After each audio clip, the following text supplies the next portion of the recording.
আলফা চৰকাৰৰ বুজাবুজিৰ চুক্তিৰ পিছতে কালিলৈ গুৱাহাটীত আহি উপস্থিত হ'ব আলফাৰ কেন্দ্ৰীয় নেতৃত্ব। চুক্তিৰ পিছতে জাতীয় জীৱনত মিশ্ৰিত প্ৰতিক্ৰিয়া দেখা পোৱা গৈছে যদিও আপোন নেতৃত্বক কালিলৈ আদৰিবলৈ অসমৰ বিভিন্ন প্ৰান্তৰ পৰা গুৱাহাটীলৈ ৰাওনা হৈছে আলফাৰ সহ নেতা সদস্য। আছাম লাইভ 7ৰ স্ক্ৰীণত দেখা পোৱা এই দৃশ্য শিৱসাগৰৰ।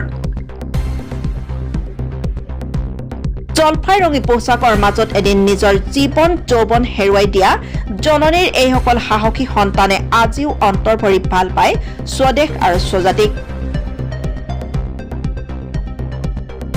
সংগ্ৰামৰ কণ্টকাকীৰ্ণ পথত অকল্পনীয়ভাৱে নামি অহা বিশেষ পৰিৱেশ পৰিস্থিতিত আলোচনাৰ পোষকতা কৰা এসময়ৰ এইসকল আপোচবিহীন সৈনিকে আজিও সীমাবদ্ধতাৰ মাজত চিঞৰিব বিচাৰে জননী জন্মভূমি স্বৰ্গদপী গৰিয়সী।